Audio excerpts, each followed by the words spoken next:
Kia ora everyone, and welcome back to our channel. Today is a special day for us here as we attended the Anzac Day Service in our local community at Kaukapakapa. My husband Kani, who serves in the New Zealand Navy and he's on his 45th year, was asked to speak at the service, and he did an incredible job. I wanted to share with you all of the powerful moments from today. As we gathered with our community to honour those who served, Kani delivered the ode in English, paying tribute to the courage and sacrifices of all of our veterans. But what really touched our hearts was his speech about Kani's great-grandfather and my grandfather, who both served in World War I. I'll now call on Warnasa Kani Piata, a veteran himself of the Royal New Zealand Navy, to speak on behalf of the New Zealand Defence Force.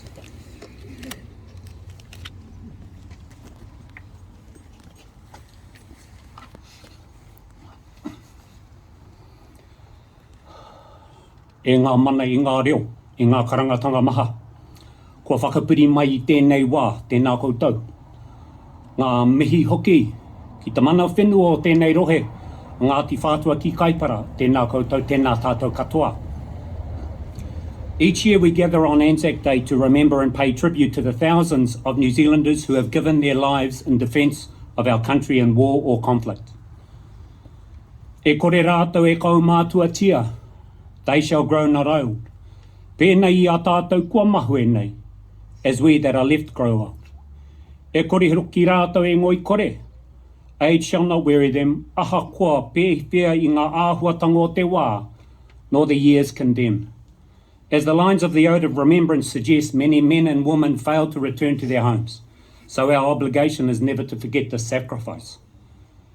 Today I wish to tell you the story of two soldiers who enlisted in the army at the opposite ends of the country, a tailor and a farmer who forged a friendship in 1917 on the battlefields of the Western Front and on the other side of the world. Rifleman James Francis Gilbert, 25/1203, was born in London to Robert and Rosabella Gilbert. Growing up in London, James developed a love of tailoring and working with leather. This resulted in James completing a tailoring apprenticeship on the famed Savile Road. His continued interest in leather also led James to eventually make riding habits for the royal family. Seeking new adventures, James would immigrate to New Zealand with his brother George, arriving in Dunedin and establishing himself in the rag trade. On the 18th of November 1915, James enlisted in the New Zealand Expeditionary Forces. He was 24 years of age. James departed New Zealand, disembarking in Egypt, and then would travel to France and was posted to the 3rd New Zealand Rifle Brigade, 3rd Battalion A Company, on the 7th of April 1916. James would then transfer to D Company on the 31st of August 1917. Rifleman William Fryer, 26595, was born in Huntly to Matthew and Eleanor Fryer. As a youngster, William Fryer was a colour sergeant of the Onehunga Schools Cadets and became renowned as a champion shooter. At age 12, William won the Public Schools Cadets District Prize, and in 1908, at the age of 15, was selected to represent New Zealand in the Public Schools Cadet Empire Shooting Competition, placing second and receiving a Lee Enfield .303 rifle from Field Marshal Lord Roberts. Following school, William joined the Territorial Forces, serving in both the 4th Waikato Mounted Rifles and the No. 1 Auckland Native Rifles. He also worked as a farming contractor with his father Matthew in Ngārua Wāhia. During this time, William entered into a relationship with a young lady from across the river. At the age of 23, he enlisted in the New Zealand Expeditionary Forces and departed Wellington for Devonport, England, arriving on the 21st of November 1916. William posted to the 3rd New Zealand Rifle Brigade, 3rd Battalion D Company, on the 8th of February 1917. At this time, it should be noted, D Company would have totalled no more than 200 soldiers. So both Rifleman James Gilbert and Rifleman William Fryer would have known each other and discussed their aspirations after the war. On the 12th of October 1917, the third Battle of Ypres was to become New Zealand's blackest day at Passchendaele, a rural village in the Zonneberger district of the West Flanders province. Due to heavy rain for the night before, Passchendaele became synonymous with mud, blood and futility.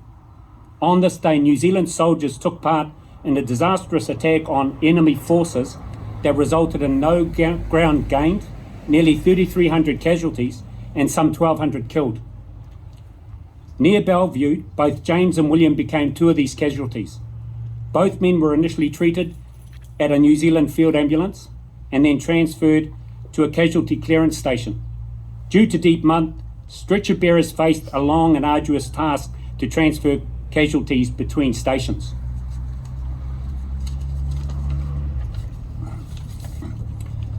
James was eventually admitted to the first New Zealand General Hospital in Brockenhurst, Hampshire on the 24th of October 1917 to recuperate from his wounds. He then returned to his unit and continued his service until returning home to New Zealand.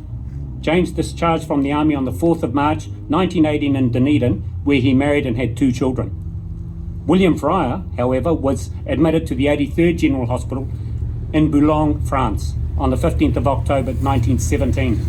Unfortunately, due to complications with his injuries, William Fryer died on the 5th of November 1917 at the age of 24.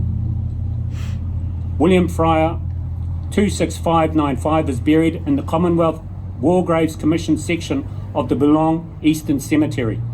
The William Fryer New Zealand Cadet Memorial Prize was established in memory of William and is still awarded today. There is also a flagstaff in memory of William standing in the Waikaraka Cemetery. What William did not know before departing for the front was that he left behind a pregnant young lady who would give birth to a baby girl. 82 years after New Zealand's Blackest Day, an extraordinary twist of fate occurred when Angela Gilbert, the granddaughter of James Francis Gilbert, and myself, the great-grandson of William Robert Fryer, would marry.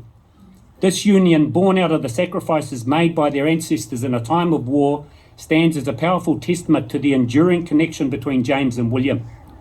It is a poignant reminder of the bonds forged in the crucible of war and the unexpected paths that may bring people together.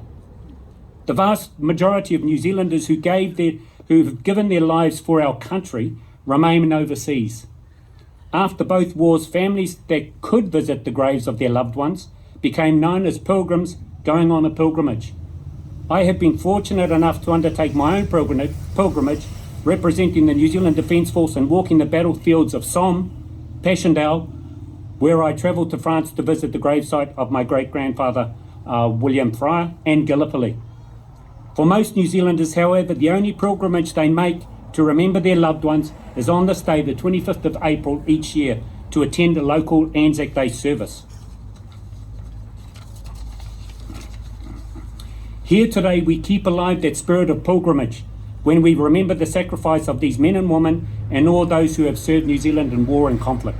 We are bound by a determination never to forget them and what their families suffered for us. It is an honour and a duty that we gladly embrace.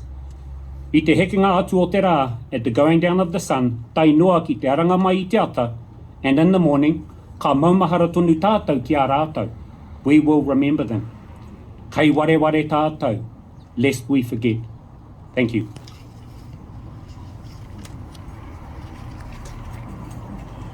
I now call on Autumn Heather to sing the national anthem.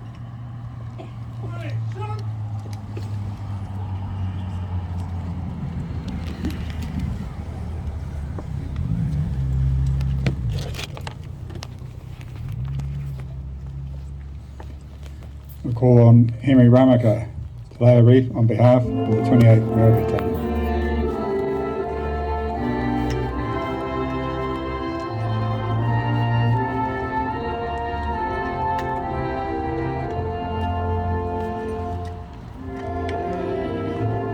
Henry Ramaka, New Zealand Pioneer Battalion, First World War. John Ramaka, 28th Māori Battalion, Second World War. Bako Ramaka, 28th Māori Battalion, Second World War. Tata Ramaka, 2nd Battalion, 28th Battalion, Second World War. Percy Ramaka, 28th Māori Battalion, Second World War. Bako rests peacefully in Italy.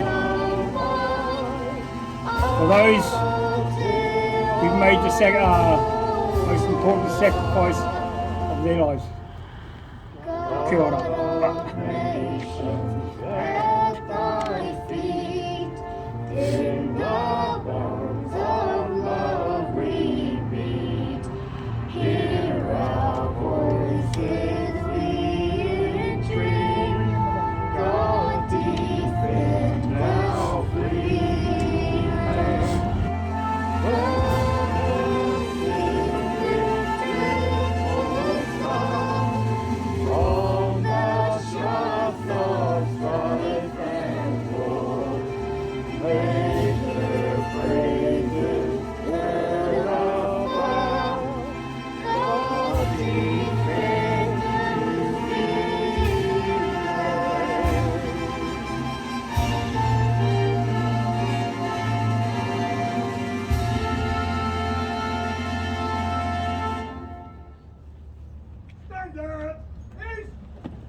Please be seated.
Ngoi kore, a hako pehenga ahutanga o te wā. Ki te heke ngā te o te rā, whainoa ki te aranga mai i te ata, ka maumahara tonu tātu. Rā, ka maumahara tonu tātu. Rā. Age shall not weary them, nor the years condemn. At the going down of the sun, and in the morning, we will remember them. Lest we forget.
I thought his speech was a powerful reminder of the connections we have in the past and the sacrifices that was made by those who became before us. And speaking of connections to the past, I wanted to share something with you all. This medal here is the Queen Elizabeth of Belgium medal. It holds a unique story and a very significant part of my heritage. In 2016, my husband Kani was awarded posthumously this award of this medal, in Belgium. But here's the fascinating part. It was actually meant for my great-great-grandmother, Mary Ann Wick, who, for her incredible war efforts, she should have been awarded this after World War I. Unfortunately, Mary Ann passed away. The citation arrived and the medal was somehow lost. Mary Ann had a market garden and where she sold fruit and vegetables and flowers, despite being half a world away, and contributed just under £2,000 back in World War I, which was quite a contribution. And this went over to the Belgium Relief Fund to support the soldiers in the war. Unfortunately, as I mentioned just previously, she passed away before she could receive the medal, and it seems like the medal was lost as we never received it. This was a deeply humbling experience when he was over in Belgium with a contingent with the New Zealand Defence Force. He was awarded this medal by Freddie de Klerk. Now, Freddie de Klerk was a veteran in the Belgium Navy. It was a deeply humbling experience, and I am very grateful. Thank you for joining us on this journey, and don't forget to like, subscribe, and hit the notification bell to stay updated on all of our adventures. Until next time, haere rā. Goodbye.